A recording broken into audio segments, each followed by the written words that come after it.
Assalamualaikum warahmatullahi wabarakatuh.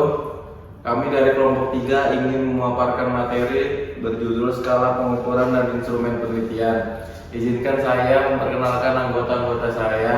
Pertama dengan saya sendiri, Ahmad Fauzan Kamarullah dengan NPM 22414598. Dengan saya Feby Febrina, NPM 224014482. Dengan saya Naila Rahma, NPM 224014561. Saya Sevia Wadudunisa dengan NPM 22401441. Baik, kita akan ke materi yang pertama yang akan dijelaskan oleh Ahmad Fauzan. Dalam penelitian kuantitatif, peneliti akan menggunakan instrumen untuk mengumpulkan data, sedangkan penelitian kualitatif naturalistik, peneliti akan lebih banyak menjadi instrumen. Karena dalam penelitian kualitatif, peneliti merupakan key instrumen atau instrumen penelitian digunakan untuk mengukur nilai variabel yang diteliti. Dengan demikian, jumlah instrumen yang akan digunakan untuk penelitian akan tergantung pada jumlah variabel yang diteliti. Bila variabel penelitiannya 5, maka jumlah instrumen yang digunakan untuk peneliti juga 5. Instrumen-instrumen penelitian sudah ada yang dibakukan, tetapi masih ada yang harus dibuat peneliti sendiri. Kemudian yang A adalah macam-macam skala pengukuran. Nah, skala pengukuran merupakan kesepakatan yang digunakan sebagai acuan untuk menentukan panjang pendeknya interval yang ada dalam alat ukur. Sehingga alat ukur tersebut bila digunakan dalam pengukuran akan menghasilkan data kuantitatif. Berbagai skala sikap yang digunakan untuk penelitian administrasi, pendidikan, sosial antara lain adalah yang pertama adalah skala Likert. Skala Likert adalah digunakan untuk mengukur sikap atau pendapat atau persepsi seseorang terhadap suatu pernyataan. Yang kedua adalah skala Guttman. Skala Guttman ini digunakan untuk menyusun pernyataan secara berjenjang dari yang paling ringan hingga paling berat. Yang ketiga adalah rating scale. Nah, rating scale ini digunakan untuk responden memberi penelitian kuantitatif terhadap objek tertentu berdasarkan skala angka atau tingkat. Yang terakhir adalah semantik diferensial. Ini digunakan menyediakan dua kutub berlawanan dan responden memilih posisi di antara kedua kutub itu. Nah, selanjutnya materi akan dilanjutkan oleh teman saya. Materi selanjutnya membahas tentang instrumen penelitian. Instrumen penelitian sendiri itu adalah alat yang digunakan oleh peneliti untuk mengumpulkan data atau informasi yang dibutuhkan dalam suatu penelitian. Instrumen ini sangat penting karena menentukan kualitas dan validitas data yang dikumpulkan. Jumlah instrumen penelitian tergantung pada jumlah variabel penelitian yang telah ditetapkan untuk diteliti. Misalnya akan meneliti tentang pengaruh kepemimpinan dan iklim kerja terhadap lembaga terhadap produktivitas kerja pegawai. Dalam hal ini ada 3 instrumen yang perlu dibuat. Yang pertama tentang instrumen untuk mengukur kepemimpinan, yang kedua instrumen untuk mengukur iklim kerja, dan yang ketiga instrumen untuk mengukur produktivitas kerja pegawai. Nah, kemudian ada 2 instrumen untuk menjaring data nominal dan untuk menjaring data ordinal.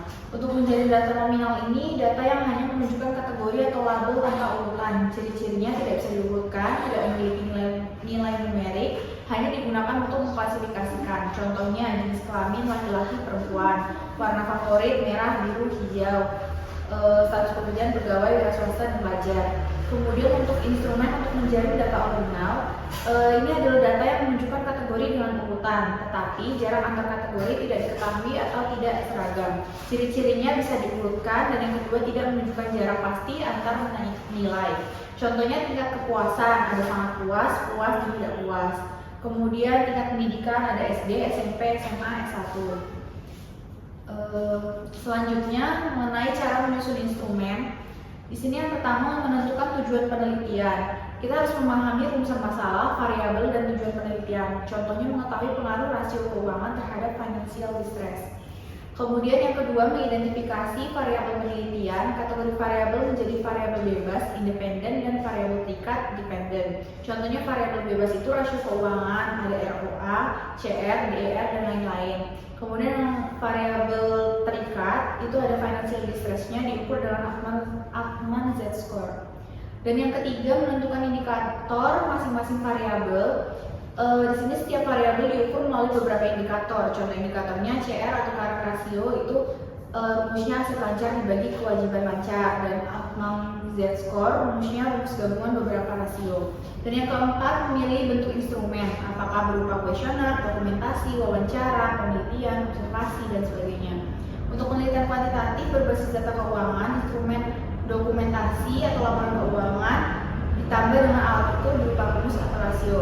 Dan yang terakhir, menyusun butir instrumen. Jika berupa kuesioner, buat pertanyaan yang sesuai dengan indikator, dan jika berupa dokumentasi, buat tabel atau formulir untuk mencatat data numerik dari laporan keuangan.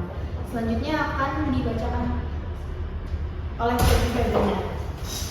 Baik, kita akan masuk ke materi contoh judul penelitian dan instrumen yang dikembangkan. Judul penelitian ini diambil manajemen sumber daya manusia, contohnya itu gaya dan situasi kepemimpinan serta pengaruhnya terhadap iklim kerja organisasi.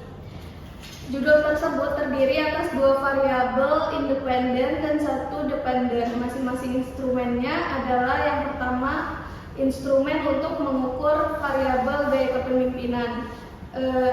Instrumen gaya kepemimpinan yang disusun berdasarkan teori terdiri dari sejumlah pernyataan yang menggambarkan tindakan dan pendekatan pemimpin terhadap anggota timnya. Yang kedua ada instrumen untuk mengukur variabel situasi kepemimpinan. Itu dirancang untuk mengukur konteks dan kondisi objektif maupun subjektif yang mempengaruhi praktik kepemimpinan. Yang ketiga, instrumen untuk mengukur variabel iklim kerja organisasi. Instrumen iklim kerja organisasi yang dikembangkan berdasarkan model Litwin dan Springer mengukur persepsi karyawan terhadap dimensi-dimensi seperti kehangatan, hubungan antar rekan kerja, dukungan dari atasan, fleksibilitas kerja, penghargaan terhadap prestasi, dan perasaan aman di lingkungan kerja. Selanjutnya, materi validitas dan reliabilitas instrumen. Validitas hasil penelitian yang valid bila terdapat kesamaan antara data yang terkumpul dengan data yang sesungguhnya terjadi pada objek yang diteliti. Instrumen yang valid berarti alat ukur yang digunakan untuk mendapatkan data mengukur itu valid. Yang kedua, reliabilitas. Hasil penelitian yang reliabel bila terdapat kesamaan data dalam waktu yang berbeda. Instrumen yang reliabel adalah instrumen yang bila digunakan beberapa kali untuk mengukur objek yang sama. Untuk materi lebih lanjut akan dijelaskan oleh teman saya, Sylvia. Baik, materi terakhir yaitu pengujian validitas dan penelitian instrumen. Nah, yang pertama itu ada pengujian validitas instrumen, itu ada 4. Yang pertama ada pengujian validitas konstruksi, yaitu menilai sejauh mana suatu instrumen benar-benar mengukur konstruk atau konsep yang dimaksud. Biasanya melalui analisis faktor atau korelasi antar item. Lalu yang kedua ada pengujian validitas isi, yaitu menilai sejauh mana isi dari instrumen mencakup seluruh aspek yang relevan dengan konsep yang diukur, biasanya melalui penilaian para ahli. Yang ketiga itu ada pengujian validitas eksternal, yaitu menilai validitas instrumen dengan membandingkan terhadap kriteria eksternal atau hasil pengukuran lain yang sudah terbukti valid. Nah, di gambar yang ini yaitu hasil perhitungan pengujian validitas konstruksi. Ini contoh dari tabelnya. Sedangkan ini yaitu termasuk dari rumus pengujian validitas konstruksi. Selanjutnya ada pengujian reliabilitas instrumen. Yang pertama itu ada tes retest. Tes retest ini mengukur konsistensi hasil instrumen dengan cara mengujinya 2 kali pada waktu berbeda terhadap responden yang sama. Lalu yang kedua itu ada ekuivalen, yaitu mengukur reliabilitas dengan membandingkan 2 instrumen yang setara digunakan pada waktu yang hampir bersamaan. Lalu yang ketiga ada gabungan, menggunakan kombinasi metode tes retest atau ekuivalen untuk mendapatkan hasil reliabilitas yang lebih kuat dan akurat. Nah, yang terakhir ini gambar di sini itu termasuk contoh pengujian reliabilitas gabungan. Selanjutnya yang terakhir itu ada internal konsistensi, yaitu menilai konsistensi antar item dalam satu instrumen pada satu waktu, biasanya menggunakan koefisien seperti convex alpha. Nah, di atas itu ada rumus-rumus yang bisa digunakan untuk mengukur instrumen, pengujian instrumen.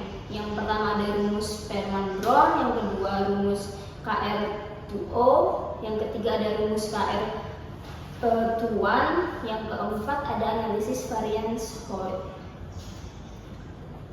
Kesimpulan dalam penelitian khususnya penelitian kuantitatif, penggunaan instrumen sangat penting untuk mengukur variabel yang diteliti.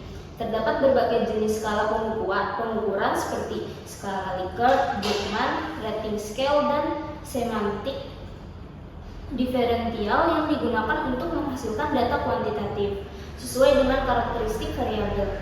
Instrumen penelitian disusun berdasarkan tujuan penelitian dan variabel yang diteliti, serta harus melalui proses validasi dan uji reliabilitas agar data yang diperoleh akurat dan konsisten. Validitas mengacu pada sejauh mana instrumen mengukur apa yang seharusnya diukur, sedangkan reliabilitas berkaitan dengan konsistensi hasil pengukuran. Oleh karena itu, penyusunan instrumen yang baik serta pemilihan skala pengukuran yang tepat merupakan langkah krusial dalam memastikan kualitas dan kredibilitas hasil penelitian. Sekian, terima kasih pemaparan materi dari kelompok 3. Kurang lebihnya mohon maaf karena kesempurnaan milik Allah. Wabillahi taufiq wal hidayah. Wassalamualaikum warahmatullahi wabarakatuh.